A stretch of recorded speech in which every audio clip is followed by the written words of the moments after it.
খুবই সংকটের মধ্য দিয়ে অতিবাহিত হচ্ছে।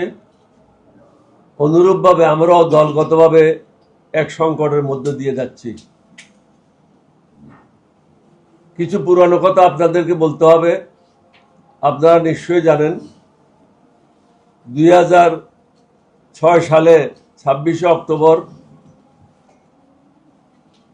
কিছু কারণে আমরা একটা নতুন দল গঠন করি, এটার নাম হলো এলডিপি। আজকে যারা মঞ্চে উপবিষ্ট আছেন এদের মধ্যে অনেকেই আমাদের সাথে প্রথম থেকে ছিলেন, আরো অনেকে ছিলেন, তারা ইতিমধ্যে মৃত্যুবরণ করেছে, যার কারণে আমাদের মধ্যে তারা নাই। তাদের রুহের মাগফিরাত কামনা করি। এরপর থেকে আমরা এককভাবে নির্বাচনে অংশগ্রহণ করি।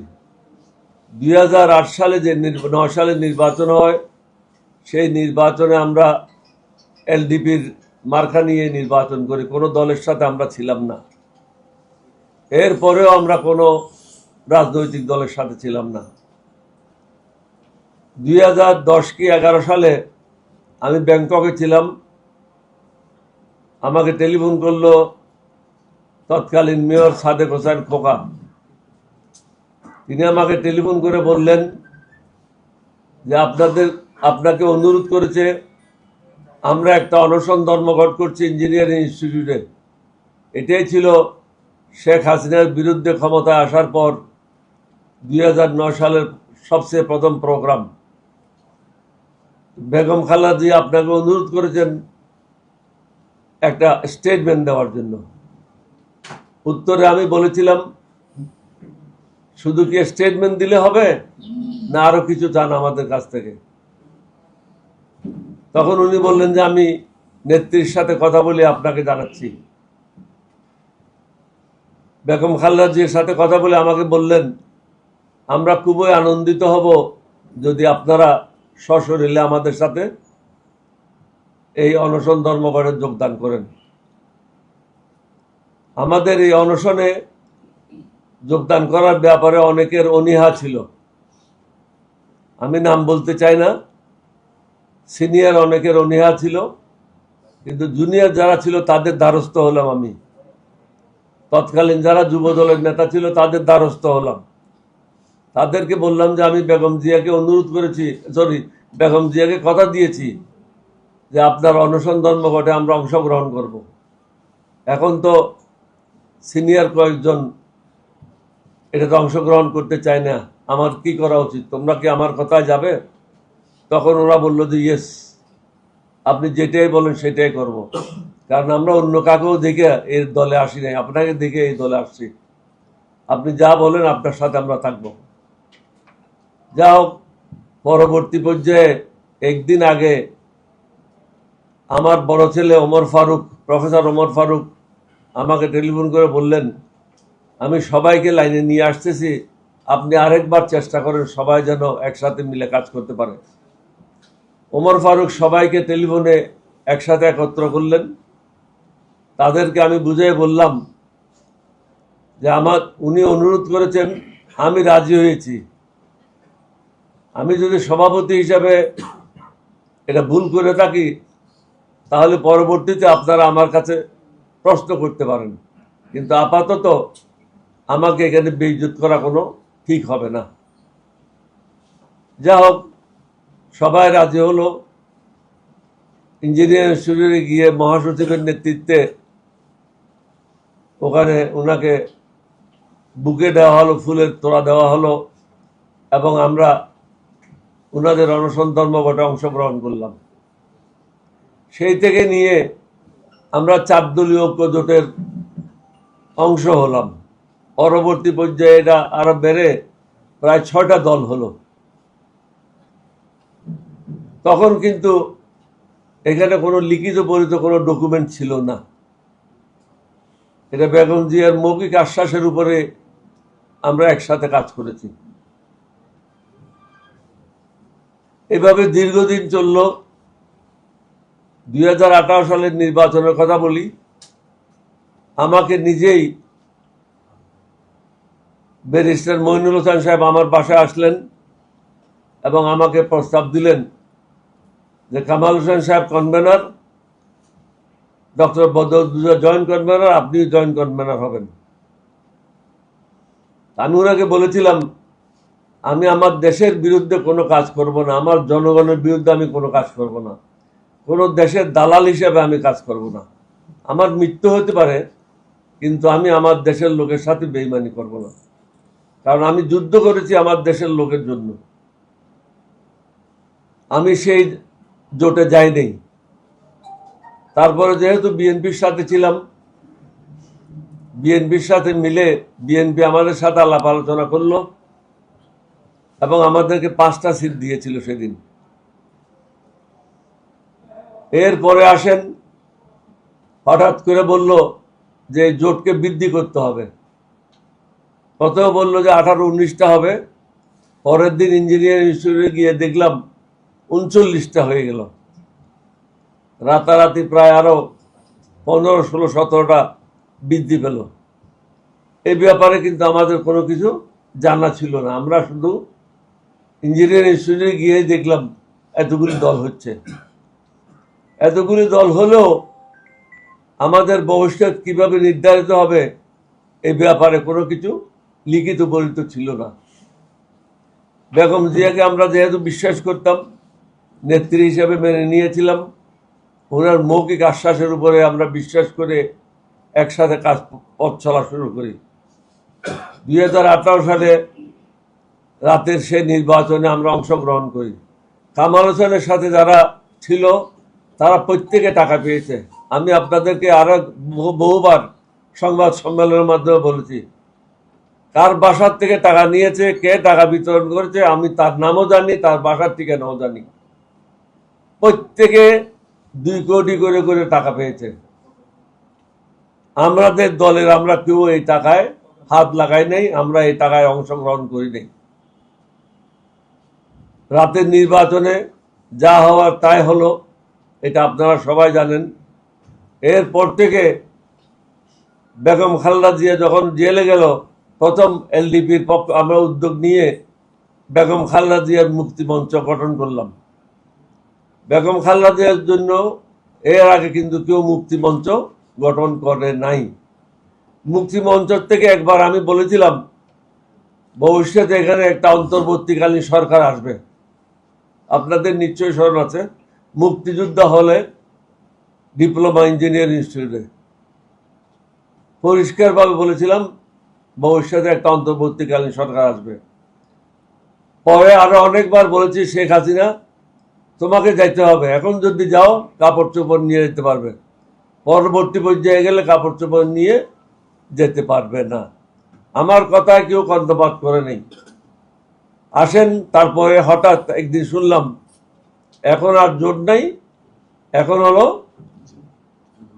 যুগপৎ আন্দোলন, অর্থাৎ যার যার জায়গা থেকে সে আন্দোলন করবে, অর্থাৎ কারোর সাথে কোনো বন্ধন আর থাকলো না। শুধু একটা প্রেস স্টেটমেন্ট হতো অমুক দিন এই আন্দোলন হবে, কর্মসূচি হবে। আমরা প্রত্যেকটা কর্মসূচিতে, আমার আশেপাশে যারা নেতারা আছেন তখন যারা দলে ছিলেন, জেনারেল সরোয়ার্দী ছাড়া বাকি সবাই তখন দলে ছিল, প্রত্যেক দিন আমরা একত্রিত হয়েছি। আপনারা আমাদের প্রোগ্রাম কভার করেছেন, আমরা মিছিল করেছি, একটা মিছিলও আমরা বাদ দিই নেই, একটা প্রোগ্রামও আমরা বাদ দিই নেই। প্রত্যেকটা প্রোগ্রাম আমাদের নিজস্ব অর্থায়নে আমাদের যারা নেতারা আছে প্রত্যেকে কন্ট্রিবিউট করে এই প্রোগ্রামগুলি আমরা করেছি। আমি এটাই বুঝাতে চাই, আমাদের পক্ষ থেকে কোনো বেইমানি, মোনাফেকি বা অন্য ধরনের ফাঁকিবাজির কোনো কিছু ছিল না। অনেকে ছোট ছোট মিছিল নিয়ে রাস্তায় গেছে, 20 দল, 14 দল, 15 দল এরকম করে 100 জন নিয়ে মিছিল করেছে, কিন্তু আমাদের মিছিলে কখনো 500-700 লোকের কম হয় নাই, বরং বেশি হয়েছে। বিশেষ করে কয়েকজন নেতা যারা আমার আশেপাশে বসে আছেন, তারা নিজের জীবনের ঝুঁকি নিয়ে প্রত্যেকটা মিছিলের নেতৃত্ব দিয়েছে। সামনে যারা বসে আছে আমার অনেক নেতারা, তারাও নিজের জীবনের ঝুঁকি নিয়ে প্রত্যেকটা মিছিলের নেতৃত্ব দিয়েছেন। অর্থাৎ এটাই আমি বুঝাতে চাই, অন্যরা কে কি করেছে বিএনপি সব জানে, আমরা কি করেছি সেটাও বিএনপি জানে। এখন আসেন 2024 সালের আন্দোলন, আমাদের দলের 4 জন নিহত হয়েছে, 16 জন আহত হয়েছে, অর্থাৎ আমাদের দলের সক্রিয় অংশগ্রহণ ছিল। অনেক দলে বলে দিয়েছে যে এই সংগ্রামের সাথে আমাদের অংশগ্রহণ ছিল না, এটা রেকর্ড আছে, আমি নাম বলতে চাচ্ছি না। তাহলে আমাদের একটা কন্ট্রিবিউশন ছিল হাসিনাকে বিজয় করার ব্যাপারে। এখন নির্বাচনের ব্যাপার যখন আসলো, তখন আমাদের দল আর এখন আমাদের দল অন্তত 20 গুণ বৃদ্ধি পেয়েছে। প্রায় প্রত্যেকটা জেলায় আমাদের নেতা আছে যারা নির্বাচন করার মতো উপযুক্ত। আপনাদের সম্মুখে আমরা 84 জনের একটা তালিকা প্রকাশ করেছিলাম। এর বাহিরেও প্রায় আরো 40-50 জন ছিল যে নামগুলি আমরা প্রকাশ করতে পারিনি। পরবর্তী পর্যায়ে আপনাদের সামনে আমরা বলেছিলাম আমরা বিএনপিকে একটা শর্ট লিস্ট দিয়েছি। এই শর্ট লিস্টটা ছিল আজকে বলতে পারি 14 জনের, এবং এটাও বলেছিলাম এই 14 জনকে দিতে হবে, এটা কোনো বাধ্যবাধকতা নাই। যারাই উপযুক্ত, যাদের কমিটি আছে তাদেরকে অবশ্যই এটা আলোচনায় আনবেন এবং এটা বিবেচনা করবেন। কিন্তু দুঃখের বিষয় হলো বিএনপি অদ্যাবধি আমাদের সাথে আমাদের কমিটি যেটা করে দিয়েছি, আমাদের 7 জনের একটা কমিটি করে দিয়েছি মহাসচিবের নেতৃত্বে। এই 7 জনের কমিটির সাথে বিএনপি একবারও বসে নেই। আনঅফিসিয়ালি নজরুল ইসলাম কখনো ডেকে নিয়েছেন রিদওয়ান আহমদকে বা অন্য কাকেও, এককভাবে কথা বলেছেন। সর্বশেষ আমাদের নেতারা গিয়ে 2 ঘন্টা বিএনপি অফিসে বসা ছিল। অদ্যাবধি বিএনপির মহাসচিব আমাদের দলের সাথে একটা বৈঠকও করে নাই। আমরা যে শর্ট লিস্টে দিয়েছি, এই শর্ট লিস্ট আমি তারেক রহমান সাহেবের কাছে পাঠিয়েছি, মির্জা ফখরুলের কাছে পাঠিয়েছি এবং সালাউদ্দিন আহমদের কাছে পাঠিয়েছি। শর্ট লিস্ট যে 14 জনের নাম দিয়েছি সেটা সম্বন্ধে আমি বলেছি যে 14 জনকে দিতে হবে, এটা আমরা এটা নিয়ে ঝগড়া করব না। এই 14 জনের মধ্যে যারা বিবেচনায় আসবে তাদেরকে অন্তত দেন, অন্তত 10 জন, 9 জন, 8 জন নমিনেশন দিয়ে আমাদের দলটাকে বাঁচান। কারণ যারাই এত বছর কষ্ট করেছে, বিগত দিনগুলিতে নিজের পকেটের পয়সা খরচ করেছে, আমাদের দল তো চাঁদাবাজি করে না। আমাদের দলের সব টাকা আমাদের দলের নেতারাই যোগান দেয়, এবং আমাদের এরকম কোনো ফান্ড নাই যেখান থেকে আমরা টাকা খরচ করতে পারি। অনেক কষ্ট করে আমরা আমাদের দলকে টিকিয়ে রেখেছি, অনেক বিপদের মধ্যে দিয়ে আমাদেরকে অতিবাহিত হতে হয়েছে। এখন শেষ পর্যন্ত দেখা গেল ছাগল আর গরুর দাম একই, কোনো পার্থক্য নাই। এলডিপি কে 2টা সিট দেওয়া হয়েছে, 2টা সিটের মধ্যে আমি বলবো একটা সিটেই দেওয়া হয়েছে। একটা সিট এই জন্য বলছি, আমার সিট যেটা আছে চট্টগ্রাম 14, এটাতে ইনশাল্লাহ আল্লাহর মেহরবানিতে 2008-9 যে নির্বাচন হয়েছিল সেই নির্বাচনে আমি সকলের সাথে প্রতিদ্বন্দ্বিতা করি। এই নির্বাচনে বিএনপি প্রতিদ্বন্দ্বিতা করেছে আমার বিরুদ্ধে, আওয়ামী লীগ প্রতিদ্বন্দ্বিতা করেছে, জামাত প্রতিদ্বন্দ্বিতা করেছে, অনেক স্বতন্ত্র প্রতিদ্বন্দ্বিতা করেছে। আল্লাহর মেহরবানি, আমার নবীজির দয়ায় আমি সেখানে বিজয় লাভ করেছি। সংসদে গিয়েছিলাম। সংসদে যাওয়ার পরও বেগম জিয়া আমাকে অনুরোধ করলেন আপনি আমাদের সংসদীয় কমিটিতে বসবেন এবং বক্তব্য রাখবেন। অর্থাৎ তিনি আমাকে একা থাকতে দেন নাই, ওনার সাথে থাকার জন্য সবসময় অনুরোধ করেছেন, আমিও না করি নাই। কিন্তু আজকে যখন নমিনেশনের কথা আসলো, বিএনপি তো 272 জন বা 73 জনকে নমিনেশন দিয়েছে, এখানে কি সবাই পাশ করবে? কখনো পাশ করবে না, এটা সম্ভব না। অন্য দলে অনেকগুলি নমিনেশন দিয়েছে, তারা কি সব পাশ করবে? পাশ করবে না। আমাদেরকে যদি 10টা আসন দিত, আমাদেরও হয়তো 10টা আসনের মধ্যে সবাই পাশ করবে না, এটাই স্বাভাবিক। কিন্তু আমাদেরকে এভাবে অবমূল্যায়ন করাবে, এটা আমরা কল্পনাও করিনি। যখন বিএনপির বিপদের দিন ছিল, সবাই আমার বাসায় দৌড়ে আসতো, সবাই টেলিফোন করত। আপনারা হয়তো বিশ্বাস করবেন না, আজকে প্রায় 2.5 বছরের মতো বিএনপির কোনো নেতার সাথে আমার টেলিফোনে কথা হয় নাই। সামনাসামনি হয়তো কথা হয়েছে। তাদের কাছে যে আমি শর্ট লিস্টে দিলাম, এই শর্ট লিস্ট নিয়ে অন্তত আমাকে একটা টেলিফোন করে বলতে পারতো যে আপনার প্রতিনিধি পাঠান, আপনাদের সাথে বসে আমরা আলাপ আলোচনা করে এটা একটা সিদ্ধান্ত নেব। আমরা তো এরকম না যে আমরা বলছি যে আমাদেরকে 14টাই দিতে হবে, 12টায় দিতে হবে, এরকম তো আমরা বলি নেই। অন্তত একটা সম্মানজনক 8-9টা আসন দিলেও আমাদের দলটা টিকে যাবে। তারা যদি চায় আমাদের দলটা ভেঙে দেওয়ার জন্য, এটা ভিন্ন। আমার এখন ধারণা হচ্ছে তাদের মধ্যে অনেকে চায় এলডিপি যেহেতু আমাদের ছেড়ে চলে গেছিল একদিন, তাদেরকে শাস্তি দিতে হবে। যার কারণে মূলত একটা আসন দিয়েছে, সেটা হলো চান্দিনা। কারণ চান্দিনাতে রিদওয়ান আহমদ 2008-9 সালের নির্বাচনে জিতে আসতে পারে নাই। আমরা শুধু একটা সিটে পেয়েছিলাম, যেটা চট্টগ্রাম 14। কথা কম বলো না। সুতরাং আজকের এই পরিস্থিতিতে কালকে প্রথমবার প্রত্যেক প্রেসিডেন্ট সদস্য উপস্থিত ছিল, কোনো প্রেসিডেন্ট সদস্য অনুপস্থিত ছিল না। প্রেসিডিয়াম সদস্যের বাইরে 2জন বিশেষ আমন্ত্রিত নেতা ছিল।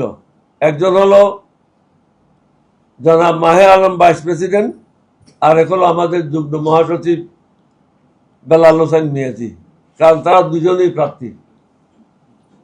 দীর্ঘ প্রায় 4 ঘন্টার কাছাকাছি আলোচনা হয়েছে। আলোচনা শেষে রিদওয়ান আহমদ সাহেব একটা প্রস্তাব রাখলেন যে এলডিপি আমরা এককভাবে নির্বাচন করব, আমরা কোনো জোটের সাথে থাকবো না। এখানে যদিও আমাদের মধ্যে আলাপ বিভিন্নভাবে হয়েছে, তখন কিন্তু সবাই একমত হয়ে দস্তখত করেছে। আমার কাছে কাগজটা আছে, মিনিটশিট আমি বানিয়ে নিয়েছিলাম, যে সবাই লিখেছে। আমি ওখানে লিখেছি আগামী জাতীয় সংসদ নির্বাচনে এলডিপি এককভাবে নির্বাচন করার সিদ্ধান্ত নিয়েছে সর্বসম্মতিক্রমে। এটা প্রস্তাব ছিল কার? রিদওয়ান আহমদের, আমাদের মহাসচিবের। আমি সবাইকে অনুরোধ করি, মহাসচিবের এই প্রস্তাবে আমরা সবাই রাজি হয়ে দলটাকে বাঁচাই, এবং আমাদের যে নেতারা এতদিন পর্যন্ত আশা আকাঙ্ক্ষা নিয়ে বসে আছে একটা নির্বাচনে অংশগ্রহণ করবে, তাদেরকে এই সুযোগটা দেওয়া উচিত। পাস করবে বা ফেল করবে এটা আল্লাহ রব্বুল আলমী জানে, এটা কেউ জানে না। আমার ভাগ্য নির্ধারণ কেউ কোনো ব্যক্তি করবে না, আমার ভাগ্য নির্ধারণ করবে আল্লাহ রব্বুল আলমিন। আমি সেটাই বিশ্বাস করি। আমাদের যারা আজকে প্রেসিডিয়াম সদস্যরা এখানে সবাই উপস্থিত আছে, রিদওয়ান আহমদ সাহেব কোনো বিশেষ কাজে অন্য জায়গায় গিয়েছে শুনলাম। আমরা আপনাদের সামনে এটাই বলতে চাই, আমরা সর্বসম্মতিক্রমে রিদওয়ান আহমদ সাহেব যে প্রস্তাব দিয়েছে মহাসচিব হিসাবে, এলডিপি আগামী জাতীয় সংসদ নির্বাচনে এককভাবে নির্বাচন করবে। আমাদের যে সমস্ত প্রার্থীরা নির্বাচন করতে ইচ্ছুক, যে 84 জন নাম লিখিয়ে দিয়েছিল, বাকি 40 জনও নাম লেখাতে চেয়েছিল, সমগ্র দেশে যারাই আছে তাদেরকে আমি অনুরোধ করব, যারা নির্বাচন করতে ইচ্ছুক আমার দলের, তারা যেন সবাই অনতিবিলম্বে আমাদের যুগ্ম মহাসচিব বেলালের সাথে যোগাযোগ করে নির্বাচনের জন্য প্রস্তুতি গ্রহণ করবে। যে সমস্ত কাগজপত্র প্রয়োজন নির্বাচন অফিসারের সাথে কথা বলে সেই কাগজপত্রগুলি প্রস্তুত করবে, এবং পার্টির পক্ষ থেকে যেটা সিম্বল দিতে হবে, সিম্বল দেওয়ার জন্য যে কাগজ দিতে হবে সেই কাগজ প্রস্তুত আছে, এবং এটার সাথে একটা চিঠিও দিতে হবে, সেই চিঠিও প্রস্তুত আছে। সুতরাং বেলাল মিয়াজির সাথে যোগাযোগ করলে আমরা সেই কাগজগুলি প্রত্যেক প্রার্থীকে দিয়ে দেব। এখন আর কোনো বাধা থাকলো না, এলডিপি এককভাবে ইনশাল্লাহ মাঠে নির্বাচন করবে, এটাই আমাদের।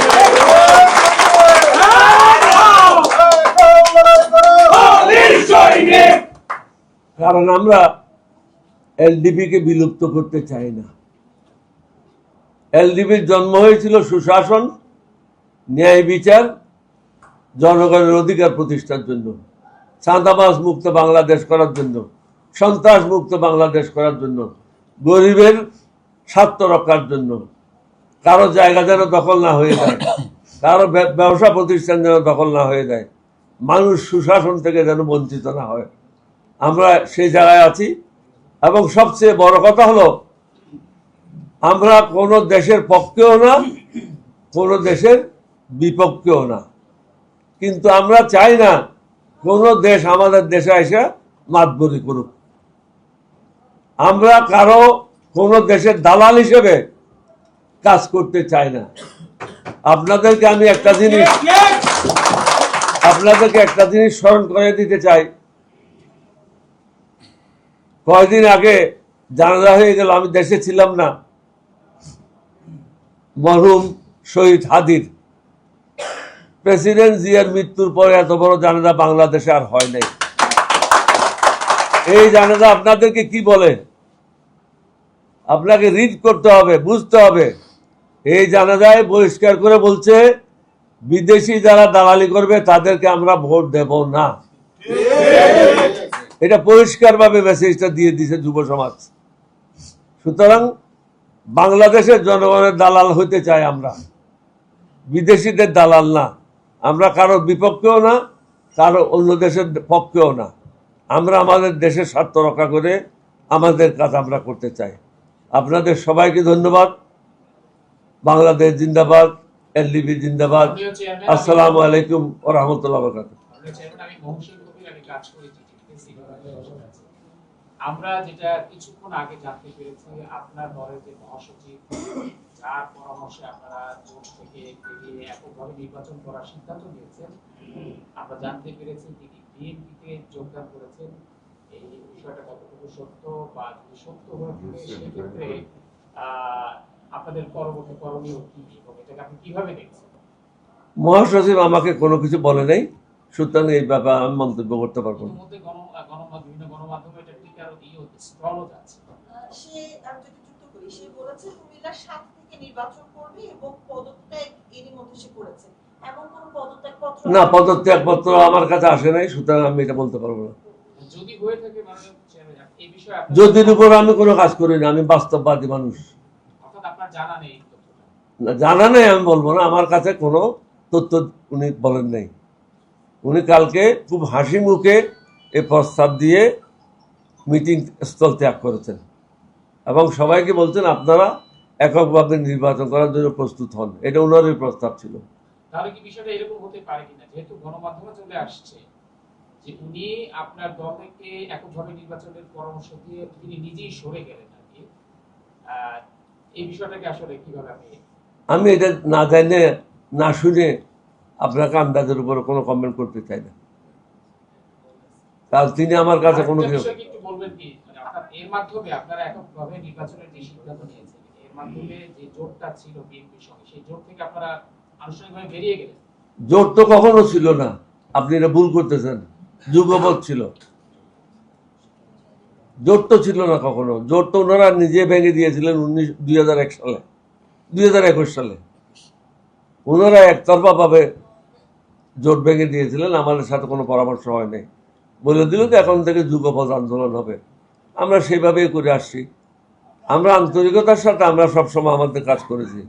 আমাদের পক্ষ থেকে কোনো ধরনের সরতা বা অন্যায় বেইমানি এটা ছিল না। আপনাদের যেটা বলা হচ্ছে যে 2টি আসন দিয়েছিল নাকি 1টি আসন বিএনপি পক্ষ থেকে প্রস্তাব করা হয়েছে, কোনটা একটু যদি কনফার্ম করতে? 2টার মধ্যে আমি এই জন্য বলছি, আমার আসনটা তো আমি আগেই জিতেছিল। রিদওয়ান আহমদটা উনি হেরে গেছিলেন, সুতরাং ধরে নিতে পারেন একটা আসনই দিয়েছে। এখন কি আপনারা বিএনপির সাথে সেই যুগপৎ কোন আন্দোলনে থাকবেন না যদি সামনে আপনি এতক্ষণ কি পড়লাম? সারা রাত রামায়ণ পড়াই আর সকালে জিজ্ঞাসা করেন শীতে কার বাপ?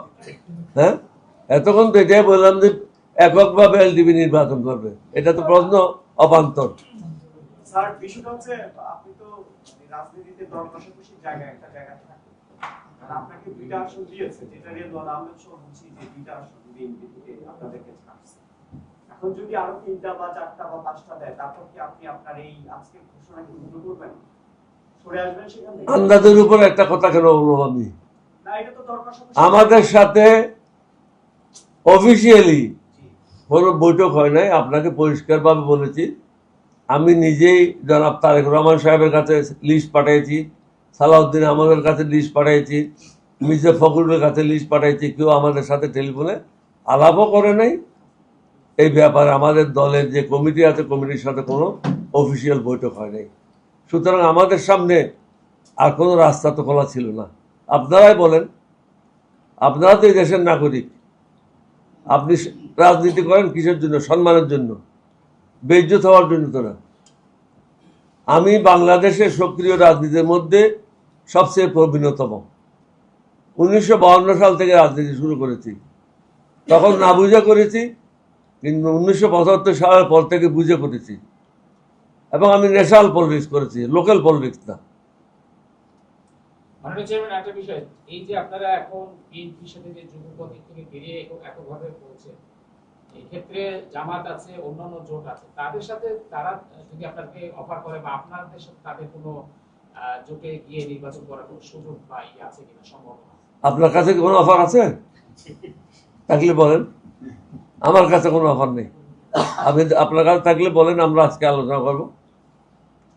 যদি কোনো অফার আসে? না না, যদির উপর তো কোনো কাজ করতে পারে না। রাজনীতি যদির উপর হয় না, রাজনীতি হবে বাস্তবের উপরে। না স্যার, আপনার ইচ্ছা আছে কিনা স্যার? আমার ইচ্ছা, আল্লাহ যেটা আমাকে যে পথে চালাবেন সে পথে যাব। আজকে বর্তমানে আল্লাহ এটা বলছে যে এককভাবে নির্বাচন করো, এটা মহাসচিবের প্রস্তাব। তো মহাসচিবের প্রস্তাব আমরা সবাই একমতভাবে দস্তখত করেছি, কাগজটা আমার কাছে আছে। স্যার বিষয়টা হচ্ছে স্যার, আপনার দলটা মানে একেবারে জন্ম থেকেই মাঝে মাঝে ভাঙনের সুর ছিল। নির্বাচনকে সামনে রেখে আবার কি কোনো ভাঙনের সুর? না, আজকে সবাই এখানে আছে, দেখেন না? এই যে আপনার মহাসচিব তো অলরেডি যেটা টেলিভিশনে মহাসচিব চলে গেছে, এটা তো আমি জানি না। এই যে সবাই জাস্টিস ব্রেকিং টাইপ চালাচ্ছে জি, টেলিভিশনগুলোতে স্যার অথেন্টিক হয়ে নিউজটা বিএনপিতে যোগ দিলেন এলজিবির মহাসচিব রেদওয়ান। কেউ যদি এরকম যোগ দিয়ে থাকে আমি কি বাধ্য করতে পারবো? এখানে তো কোনো চাকরি না। এটা তো চাকরি না যে আপনাকে বাধ্যবাধকতা থাকবে। যদি কেউ বিএনপিতে যোগ দিয়ে থাকে, উনি তো প্রস্তাব দিয়ে কালকে দস্তখত করে গেছেন। দস্তখতটা তো আমার কাছে আছে, এটা আমি সংরক্ষণ করেছি এবং এটা প্রস্তাব উনারই ছিল। এককভাবে নির্বাচন করলে আপনারা কতগুলো আসনে প্রার্থী দিবেন বা এরকম কোনো সিদ্ধান্ত আছে কিনা? এটা আমরা পরে দেখব, এখন এটা আমরা সিদ্ধান্ত নিই নেই। এখন আমরা এটা আমার বক্তব্য, আমি বলেছি যারা যারা নির্বাচন করতে চায় তারা যেন আমাদের সাথে তাড়াতাড়ি যোগাযোগ করে। মঞ্চে যারা আছে তারা সবাই নির্বাচন ইনশাল্লাহ করবে। আর একটা ব্যাপার হলো, লেফটেন্যান্ট জেনারেল সরোয়ার্দিকে উনি একটা ভুল করেছিলেন, এটা আমি বলবো না যে এটা শুদ্ধ করেছেন, কারণ সিনিয়র নেতাদেরকে বক্তব্য রাখার সময় খুব সংযতভাবে বক্তব্য রাখতে হয়।